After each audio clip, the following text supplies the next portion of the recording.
Welcome to Against the Tide, the podcast where extraordinary social change makers share their stories and their wisdom. Against the Tide is a celebration of courageous women who create lasting impact by daring to forge their own path. We'll dive deep into powerful themes such as the complexity of identity and how it influences the choices we make, embracing change even when it feels uncomfortable, and how breaking free from labels can unlock your true potential. Join me, Jo Metcalf, to hear stories of incredible women who, by swimming against the tide, prove that extraordinary things can happen. This episode features Penny East, Chief Executive of the Fawcett Society. Penny, welcome to the podcast. Thank you so much. You're the CEO of the Fawcett Society, the UK's leading membership charity campaigning for gender equity and women's rights. I'm looking forward to the conversation today about the challenges and opportunities of leading a legacy feminist organisation in the current climate. Thank you for joining us. I'm really excited to see where this conversation takes us. Let's start by talking about your passion for feminism. Where does that come from? Wow, where does it come from? Well, I certainly can't remember a time where I wouldn't have said I was a feminist. So certainly kind of in my teenage years, I was very interested in feminism. My older sister used to read a lot of feminist books. I think it was probably Germaine Greer back then. And so I was kind of aware of it, I guess, theoretically. And then like a lot of young girls kind of had various experiences from a very young age, aware of kind of the harm that men can cause and the harm that men caused me growing up as well. And I think that kind of sharpens your mind very quickly to the kind of challenges you have as a girl.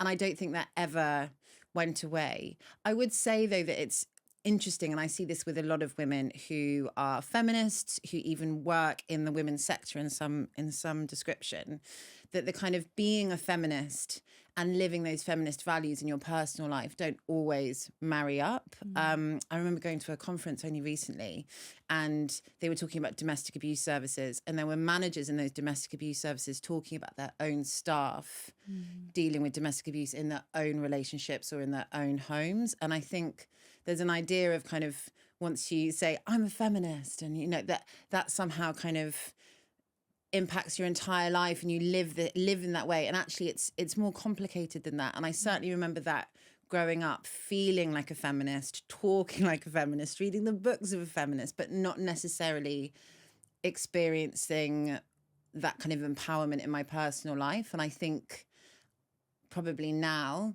as I got older, that feels more authentic, but it takes a long time for you to really feel like you're living those kind of feminist values in every aspect of your life. Yeah, I definitely can relate to that. I feel like as I'm now sort of in my 40s, it feels like you're able to lean into that. Why is that, do you think? I don't know. They do say it's around 40, don't they? I mean, it probably happens for different women at different stages. And indeed, for some women, it may never feel like it happens at all because of the relationships that they have long term means that they've never really feel that kind of genuine independence or empowerment. But I do think as you get older, the desire to people please, the desire to fit in, the kind of need for male validation definitely, well, for my life, definitely decreased. I think when you're growing up, obviously everyone has different family lives and household situations. But growing up, you absorb certain things and you place value on certain things. And it can take a lifetime of unpicking some of those behaviours to realise that kind of male validation or making sure that the kind of men in your happy are happy and calm is, that's not the objective. The objective is to live on your terms. Yeah, definitely. And what does feminism mean to you now? I think feminism means to me now, as I say, living on my own terms, not seeking to please in the way I possibly did before. But I think feminism kind of more broadly really is about women standing up for their rights, standing up for their independence, and demanding respect and acknowledgement on their own terms. And I think feminism is at a really important and challenging juncture right now, because there is this kind of backlash against it that's been growing for a long time, but it feels much kind of more mainstreamed recently, is this idea of kind of feminism going too far. I mean, I remember actually when I did my first interview, when I became chief exec at Fawcett, and the first thing the interviewer asked was, why does this charity exist? Surely we're there yet, aren't we? I mean, it's done, isn't it? And really just kind of this idea that either feminism has gone too far, or even that just it's done. Like, out of all the charities, out of all the kind of social issues to campaign on, surely feminism has done all it needs to do. And I just find that so staggering when you see the kind of evidence to the contrary. 2 million women living with abuse every year, thousands of women losing their jobs while on maternity every year. It's kind of staggering to me that there can be this kind of public opinion that it's either gone too far or it's done what it needed to do, when actually the reality of so many women in the UK doesn't speak to that. Yeah.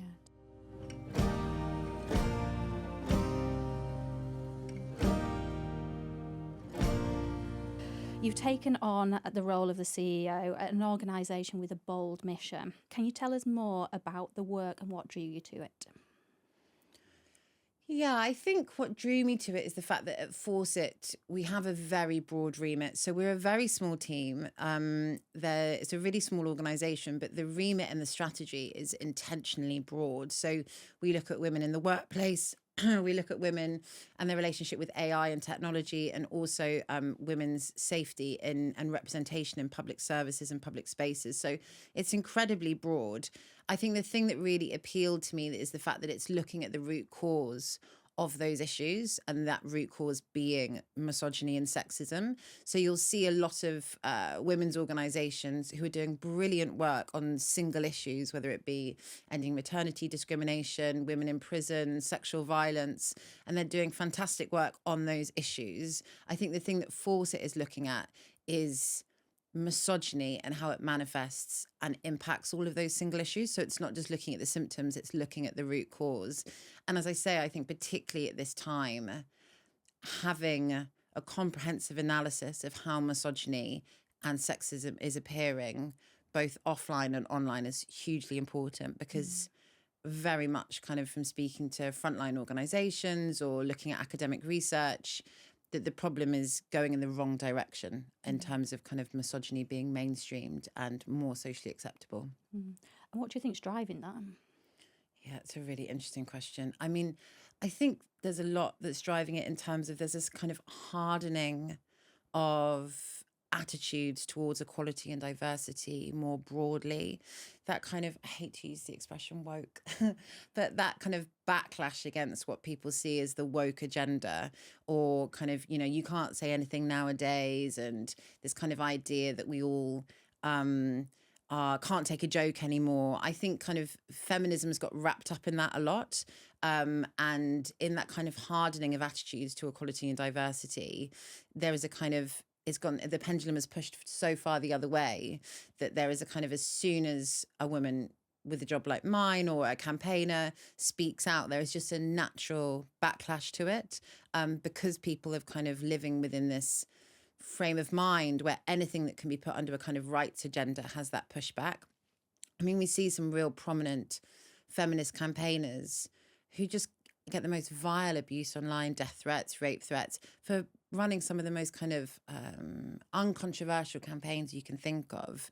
I also obviously think kind of social media, I mean, it's obviously, everyone says this, it's nothing new, but social media is so polarizing, and it can kind of encourage people to act in a group kind of mentality against certain things. And I think that, as I say, has kind of normalized and mainstreamed some pretty problematic attitudes towards women and girls. Yeah. So what was the reaction when you stepped into the role, both from others and within yourself? I think the reaction for myself was certainly feeling excited by the role, and feeling like it was a brave, I had to be brave in order to take the role. I did have people in my life, I'm not going to lie, who said, are you sure? Are you sure you want to take on this role? And I think that they said that for a number of reasons. I think firstly, because they know that the funding in the women's sector is such a challenge, but also because this whole space within women's rights is incredibly divisive, difficult and challenging, both within, I would say, the women's rights movement itself and obviously external forces as well. It's a highly challenging, divisive environment to be existing in. And, there are women who have experienced huge levels of misogyny and abuse and threats for speaking out on things that they care about, that they believe in. And to go and become chief exec within a women's organization where people do have very strong feelings about it definitely feels like kind of lifting my head above from possibly jobs that I've done where I was more behind the scenes. But as I say, women's rights has been something that's been personal to me for as long as I can remember.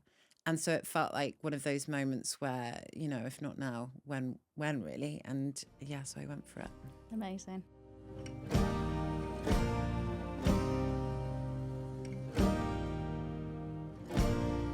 And you mentioned in there about the history. Could you just give us a little brief background for our listeners on that as well? Sure, yeah. So the Fawcett Society takes its name from Millicent Fawcett, who was a suffragist. So suffragists and suffragettes both worked together to secure women the vote. Suffragettes tended to be more of the kind of direct action. Suffragists, of which Millicent Fawcett was very much at the forefront, were campaigning for the same things in terms of women getting the vote and women getting respect and dignity in their own homes. Was kind of the kind of non-violent, more pragmatic approach. So she, was an absolute forerunner in securing women the vote, and then founded this organization in the 50s. The Fawcett Society became the Fawcett Society, so it had various names beforehand. We've been fighting for women's rights for 150 years, and when I first started, we kind of we've got a storage unit with lots of bits of history and photos and old letters, and I spent so long looking through it, and I really felt, I don't want to say the weight because that sounds like a negative thing. I would say just the responsibility and the importance of the Fawcett Society and all the things that it has achieved over the last 150 years, and really reflecting on what an organization with that kind of history and heritage needs to be doing at this particular moment in time. I dread to think what Millicent Fawcett would think about some of the ways that misogyny has manifested itself online. I'm sure she'd be delighted at some of the progress in terms of, whether it's the Chancellor being a woman or, women running multinational companies, or, there's obviously so many brilliant things to be excited about, but there's also a much darker side of it, of the fact that, as I say, it feels like our rights are being rolled back, and the way that misogyny is manifesting itself online is deeply troubling. I think she'd be pleased at some progress, but slightly aghast at other bits of it. Yeah. And what does it feel like having that responsibility of that legacy? It feels, I just want to say that I take it very seriously, and I have huge amounts of respect for the history and the heritage of the organisation. It feels, like a great responsibility, and one that is not without its challenges. I mean, within the women's sector, there is a huge challenge around funding. I think it's something like 1.9% of all charitable giving goes to women's organisations. Under 2% are going to women's organisations. And within the women's sector, there's lots of micro organisations of 5 people, 6 people, 10 people, all dealing with these kind of enormous social challenges. I think that it's how to look after the heritage, to respect the heritage, to build Fawcett up so that it's as impactful and as effective as possible. But obviously that comes with the challenge of the fact that, as I say, funding and capacity is really under strain, both at Fawcett and other women's organisations, and navigating that is certainly challenging. Yeah. I didn't know that stat, actually, about 2%, so that's fascinating. You've talked a little bit about how things have changed in the dark side, but could you just expand on that? So how have things changed for women during your time working in this space? I think the thing that I'd really like to get over about the way misogyny and sexism is appearing online is, obviously you saw programs like Adolescence, where these kind of, you get these spikes in awareness, don't you? They're usually around, whether it's a TV program or a campaign, where there's a kind of spike of awareness of the types of content that young men and boys are engaging with and the environment that they're existing within. And I guess what I'd like to get across is that, so I think sometimes with programs like that, it sometimes lets us off the hook because it's so at the absolutely terrible, violent end of things that I think there's this idea that, the vast majority of boys are not going to commit a crime like that. However, that's not to say that boys aren't accessing that kind of content. And I think for me at Fawcett, that it's that kind of, what is the long-term impact of that? So as I say, most boys will not go on to commit violence against women and girls in their life, but they will be someone's boyfriend, husband, boss, manager, colleague, mate down the pub, and that growing up with that ready access to that kind of content shapes someone's values. I mean, I used to work for a domestic abuse perpetrator program, and as kind of on the board, and you would see that there was real success in kind of reducing harm levels. But what is so hard to do is behavior change and changing someone's values. And when someone grows up with, access to violent pornography 24 hours a day, to things like AI girlfriends, where you can download girlfriends on your phone that are designed and programmed to be compliant, where you can have apps that take pictures of real girls in your class or in your workplace, and then it will tell you what they look like naked. The ready access to those kinds of apps, those kinds of programs, I really have concern about what it does to the way a boy or a man views a woman and a girl. And as I say, for most of them, they won't go on to commit terrible crimes. But of course, these are the men that are having intimate relationships, who are deciding what the maternity policy should be, who are, have a real impact on women's lives. And I just don't think we can underestimate the impact of those kind of misogynistic products online and the impact it has on men's values. Yeah, wow. And whose responsibility is it to tackle some of that? Yeah, I mean, that's a huge question. And I think there's a lot of different angles to it, and kind of thinking about what are the responses of dealing with that level of misogyny online. Obviously, there's the kind of education angle. So the government have said that they are now going to do classes in school tackling misogyny, and kind of raising awareness of how misogyny might manifest itself. So that's encouraging. Obviously, with anything in schools, you need it to have the right resource and training behind it. And, we saw this with domestic abuse and relationship, kind of safe relationship education a few years ago. It's all very well announcing it, but it needs to have a teacher that actually has the training capacity to do it properly, rather than here's 40 minutes and I'm hoping that will solve everything. And then, of course, there's the kind of criminal justice angle, but misogyny isn't a hate crime.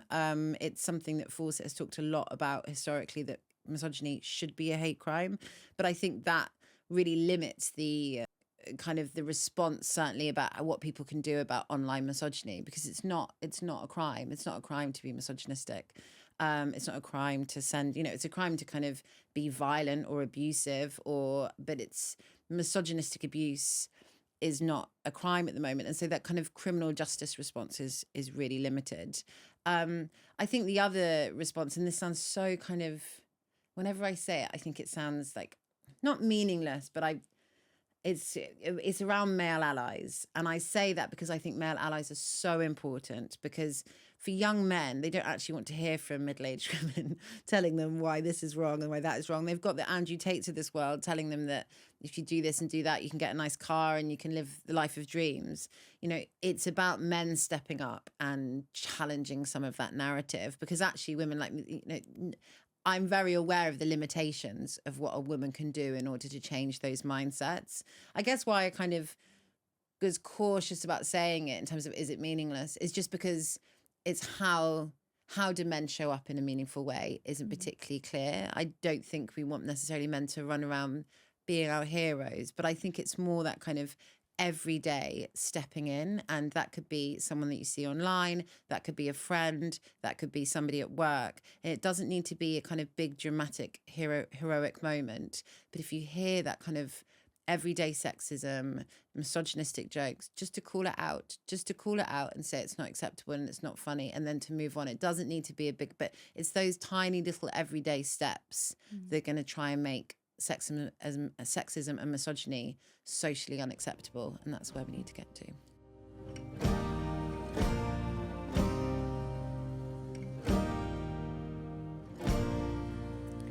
So how have you personally pushed against the tide in your work and life?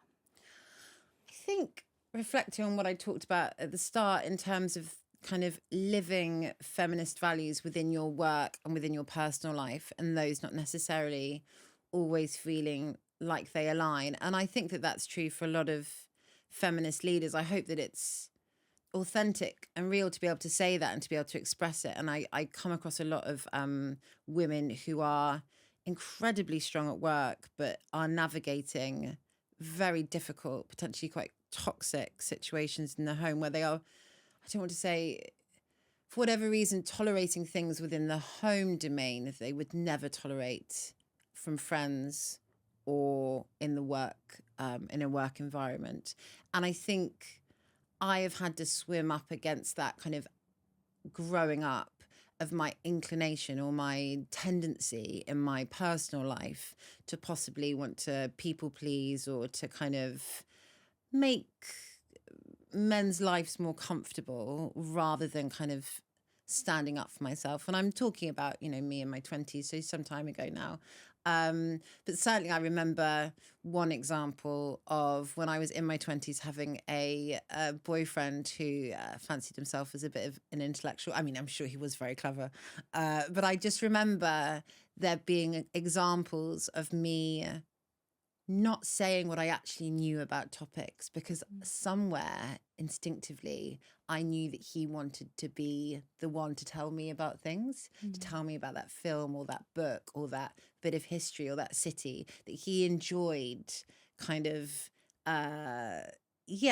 playing that role. And that in order for him to be able to play that role, I needed to minimize myself. I needed to have not seen the film, not gone to the city, not know that bit of history.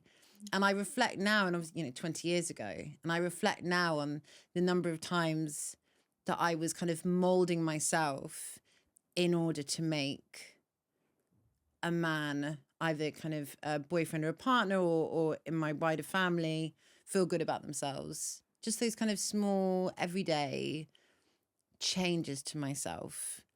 And as I say, I was doing that at the same time as reading the feminist books, talking about feminism, all that stuff. And there's such a contradiction in that.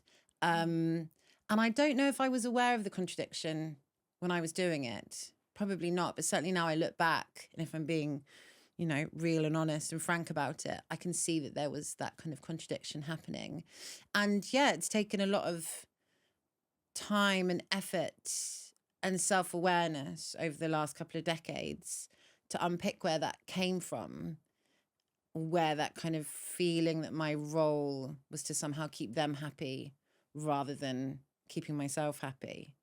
And yeah, I think that's kind of, I've moved on a lot from that. I certainly don't do it anymore. But as I say, it's taken kind of 20 years for me to unpick some of those behaviors because they come from childhood. I mean, I'm not going to get too deep about it, but they do come from childhood, about what you grow up with and what you observe and what you understand your value to be.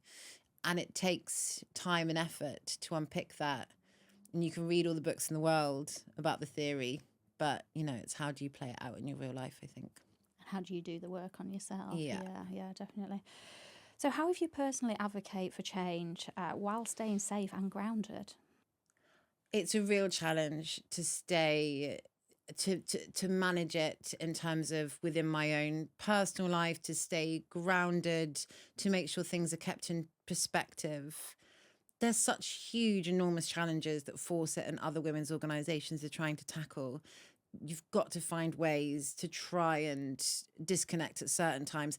I mean, I've only been in the role a short time, but I can find myself doing things like reading my kids a bedtime story at night, and I realize that the words are coming out of my mouth, but actually I'm thinking about, maybe we should be writing to that minister about blah blah blah blah blah. I'm literally reading about Peppa Pig, and I'm thinking about some government minister. And that's because I think there's a certain element of, when you take over a small organization that you care about so deeply, living and breathing it is a natural reaction to that. But I'm just very aware that it's not necessarily a sustainable place to be in, where from the moment you open your eyes to the moment you close your eyes, you are thinking about things to do with your work.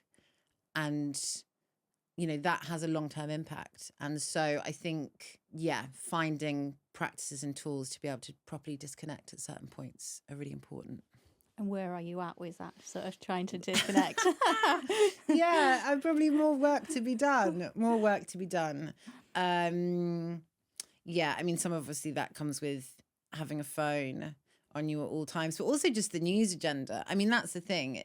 The thing that I kind of always say with the team as well is, unfortunately, we're living in a time where there's always something to respond to. By the end of today, there will be some news story about someone doing something that's hurtful or harmful to women and girls, whether it's a celebrity chef or a politician or a football star, or whether it's a bit of policy trick. There will be something happening in the world that we could be commenting on. The amount of kind of relevant stories for our mission is, it's a daily occurrence. And so, I think that it can be tiring, it can be tiring living in that context. But I think that just shows the enormity of the challenge, is how kind of regular those stories are. Yeah, you mentioned earlier around that polarisation. How do you respond to differing opinions, especially when they challenge deeply held beliefs and values? I would say at Fawcett, and for me personally, the biggest challenge is facing up to misogyny and sexism and its impact on a woman's life from the day she is born to her last day on earth. Sexism will have impacted the way the world sees her, and indeed the way that she sees herself. Even from the day that she is born, the chances are she's probably going to be born in a maternity unit that's unsafe. Half of maternity units are unsafe. It's women's lives and rights not being taken seriously is a lifelong impact. And I would stand with any woman or girl, or indeed man, who wants to challenge that. Now, within that kind of broad set of objectives, there are lots of different opinions within the women's movements. There are lots of different issues that people disagree with incredibly strongly. And at Fawcett, as long as someone is not being abusive or harassing anyone, we really welcome all viewpoints. I think talking about the history and the heritage of the organisation, Millicent Fawcett was known as someone that was incredibly pragmatic and about building bridges, even if she didn't necessarily agree with the tactics or every single bit of someone else's viewpoints, of another campaigner's viewpoints. And I think that's really important for Fawcett to hold on to, is the fact that it's about finding common ground. It's about being pragmatic, and it's about standing together against the much bigger, most enormous challenge around misogyny and sexism and the growing weight of that. I just worry that within the women's sector and within the women's movement, and not just within the women's movement, within lots of kind of rights-based agendas, that when people disagree with each other on different issues, they split. And it feels just like increasingly small islands of opinions where people, as soon as they realise that there might be somebody in their group or in their network that has a different viewpoint on a certain issue, they leave. Then they go start something else. And we're just splitting ourselves up, becoming tiny little micro version, and that is not going to work when we're thinking about the kind of enormous challenge of the genuine shift in kind of cultural and societal beliefs around women, and more broadly around equality and diversity. And so, I think that the aim is to try and work out how to find that common ground and to work together.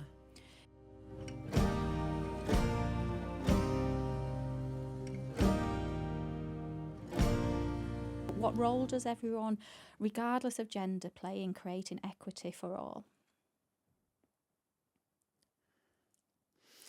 Yeah. The thing is, as I say, I don't think there's any need necessarily for heroics. I mean, I think that there are lots of campaigners that are doing brilliant work, or frontline practitioners who are doing brilliant work, and people who have committed themselves to rights-based work and equality and diversity. But I think for a lot of people, it's about looking at their own personal life and their own domain. I think, was it Helen Lewis who said something about, if you can be a male ally, the best thing you can do to be a male ally is pick up a mop. And she says that because what that means is, before you start thinking about the great heroics in this world, just look at the women in your life that you love, whether it's your daughter, whether it's your wife, whether it's your mum, whether it's a friend, and really have a think about whether you are doing all you can to be an ally to her before you need to go and start, some great human rights organization. Just have a think about whether you are doing all you can in your personal life, whether it's supporting women, whether it's making sure that you don't think that things like household chores or child rearing are somehow a woman's responsibility and not yours. Or, as I say, if it's about calling out those everyday examples of sexism within your friendship group, within your workplace. Those are the things that make a difference. Those are the things that would genuinely start to see societal shift. It doesn't have to be this great big show of heroics. It needs to be about your own personal life and whether you genuinely are treating the women in your life with the respect and dignity they deserve. Brilliant. Thank you for that. Where are you seeing good practice happening right now to help get upstream? In terms of good practice, I think, there's just so many brilliant women's organisations I could talk about. I would say Women's Aid have done fantastic work of things like looking at family courts and the kind of sexism within family courts, and obviously more broadly within the kind of criminal justice system as well. I would say it can't be denied the absolute kind of inability of the criminal justice system to be able to deal with coercive and manipulative men. The amount of examples you see, whether it's women in prison who are going to prison who actually were victims of domestic abuse, whether it's women in family court systems losing out in terms of access to their children, or in difficult divorces, the amount that the system is unable to kind of deal with coercive and manipulative men, as I say, and this idea of a woman having to be a perfect victim and to act and respond to trauma in a certain way in order for her to garner sympathy or to garner kind of understanding and empathy, is such an age-old problem. And I think Women's Aid and other women's organisations are doing brilliant work to try and look at the stereotypes that are still so entrenched in society, that means those court systems, which have such an impact on a woman's life, are still unable to kind of see the true nature of certain intimate relationships, and that men who might be presenting as calm and collected and reasonable can be deeply coercive and manipulative. And it's very difficult for the system to be able to deal with that. And I think organisations like Women's Aid are doing fantastic work on that specifically. I also heard quite recently about a frontline organisation. I think it operates in Wales, and it's called She's Not Your Rehab. And they've had brilliant success as well. And I think that kind of name speaks to a lot of what they're trying to do, again, about what is a woman's role and how does a man or a young boy view a woman, and that she is not there to resolve your issues. She is not there to make you feel better about yourself. She is an independent person in her own right who deserves respect, whatever is going on for you, that women aren't there to serve you. And that's a kind of frontline provision and service that's had a lot of success, but I think as a kind of ethos, seeing that more nationally would be great.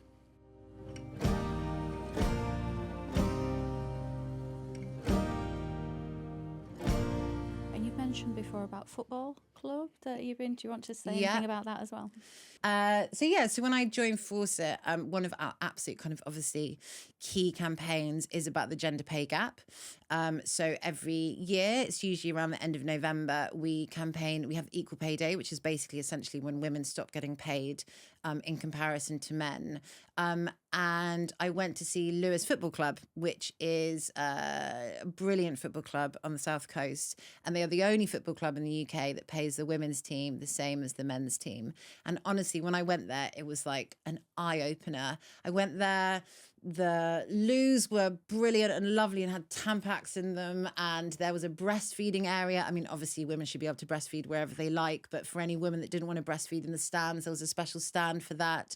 The whole thing was just set up in this incredibly inclusive and inviting way, where not just women, but people from all different backgrounds. It just felt so inviting. And there were lots of men in there, and there were lots of chants, and there was lots of all the beer drinking and all the usual things that you might see at a football club. But there was something about the atmosphere that made you instantly feel like everyone was on equal terms, and that anyone could have walked into those stands and been welcome. And as I say, the fact that when men and women were being paid equally, I think obviously is also the really kind of practical side of that. And yeah, it was just great. And it just shows that even the most kind of male-dominated spaces, with the right effort and the right leadership and someone actually thinking it through, they can resolve that and they can improve things. That's fantastic. Thank you for sharing that.